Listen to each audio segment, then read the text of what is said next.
Senhora Presidente, eminentes pares, examinei atentamente os elementos que constam dos autos e fiz uma detida reflexão quanto aos fundamentos dos relevantes votos proferidos pelos eminentes ministros que me antecederam. Tenho também acompanhado os debates nos mais diversos países sobre a temática da criminalização ou descriminalização do pó de drogas para consumo pessoal. Há inúmeros elementos disponíveis no plano global, evidenciando que a questão é sobremaneira complexa e exige bastante cautela.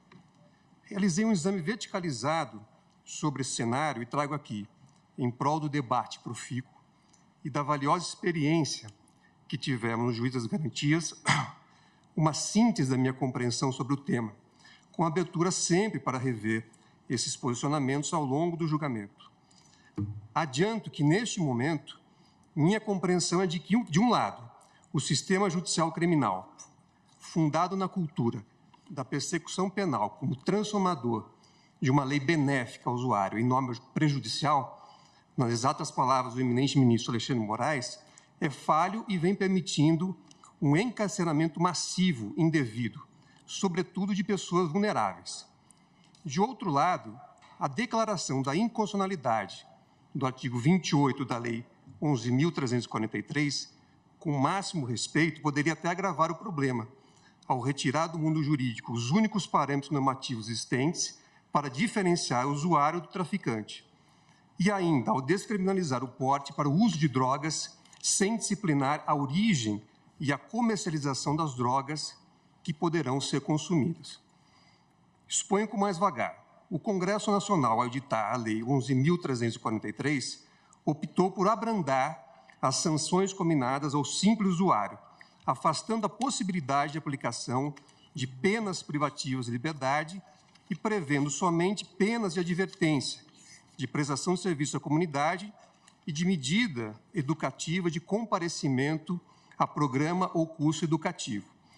Pouco mais de um ano após a edição da referida lei, mais precisamente em 13 de dezembro de 2007, a primeira turma deste tribunal teve a oportunidade de manifestar sobre o tema em debate. Naquela ocasião, ao julgar a questão de ordem, no RE 430.105, questão de ordem, da relatoria do saudoso ministro Sepúlveda Pertence, a primeira turma assentou que o artigo 28 da Lei 11.343 não resultou em abolício crimes. Vale dizer, não houve descriminalização das condutas ali previstas. Concluiu-se naquele momento que teria havido uma despenalização da conduta descrita no dispositivo impugnado, entendida como uma exclusão para o tipo das penas privativas de liberdade.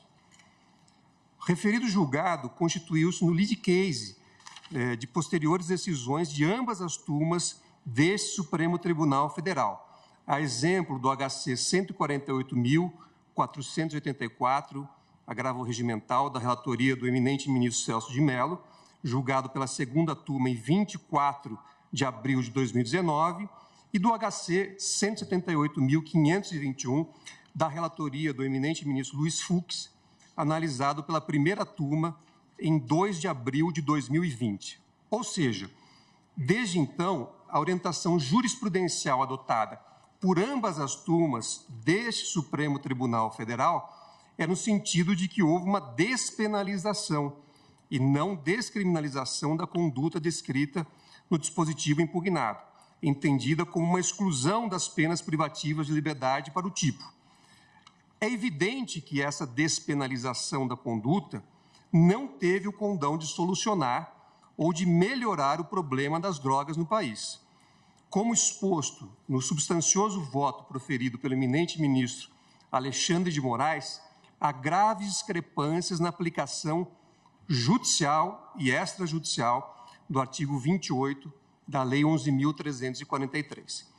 Pessoas pobres, negras, de baixa escolarização, em regra, deixam de receber do sistema de justiça o benefício da despenalização prevista na legislação e referendada pela jurisprudência deste Supremo Tribunal Federal. Tais jurisdicionados estão sendo encarcerados em massa e esse encarceramento indevido serve, muitas vezes, como porta de entrada para organizações e facções criminosas ligadas às drogas. Diante desse cenário, o que fazer? A mera descriminalização do porte de drogas para consumo, na minha visão, apresenta problemas jurídicos e ainda pode agravar a situação que enfrentamos nessa problemática do combate às drogas, que é dever constitucional, nos termos do artigo 144, inciso 2, da Constituição da República. Não tenho dúvida de que os usuários de drogas são vítimas do tráfico e das organizações criminosas ligadas à exploração ilícita dessas substâncias. Mas se o Estado tem o dever de zelar pela saúde de todos, tal como previsto no artigo 196 da Constituição da República, a descriminalização, ainda que parcial, das drogas poderá contribuir ainda mais para o agravamento desse problema de saúde. A ratio legis do artigo 28 é justamente a de reduzir esses danos. A lógica é que, com a descriminalização, aumente ainda mais afora o fato de que a aquisição de drogas junto a fornecedores ilegais, muitas vezes ligados a grupos ou facções criminosas, pode colocar em risco a própria vida do usuário.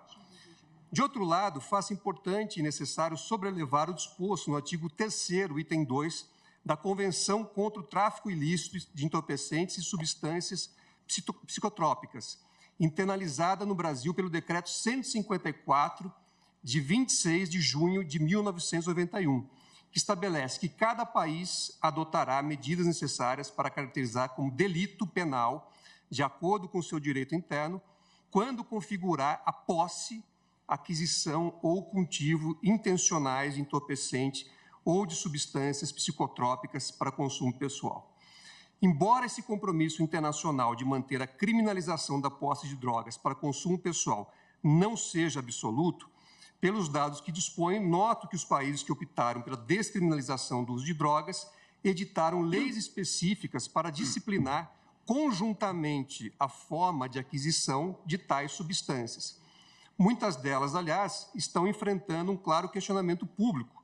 Como exemplo, cito o estado da Califórnia, nos Estados Unidos. Por outro lado, a clara necessidade de que precisamos evoluir com a nossa legislação sobre drogas, na minha compreensão, e pedindo vênia aos eminentes pares que já votaram, não permite, ao menos nesse momento, a declaração de inconstitucionalidade do artigo 28 da Lei 11.343. Até porque, como já expus no começo do meu voto, esse dispositivo é o único a conter parâmetros relativamente objetivos para diferenciar, na atualidade, a situação do usuário e do traficante. Diz o parágrafo 2º do artigo 28. Para determinar se a droga destinava a seu consumo pessoal, o juiz atenderá à natureza e à quantidade da substância apreendida, ao local e às condições em que se desenvolveu a ação, às circunstâncias sociais e pessoais, bem como à conduta e aos antecedentes do agente.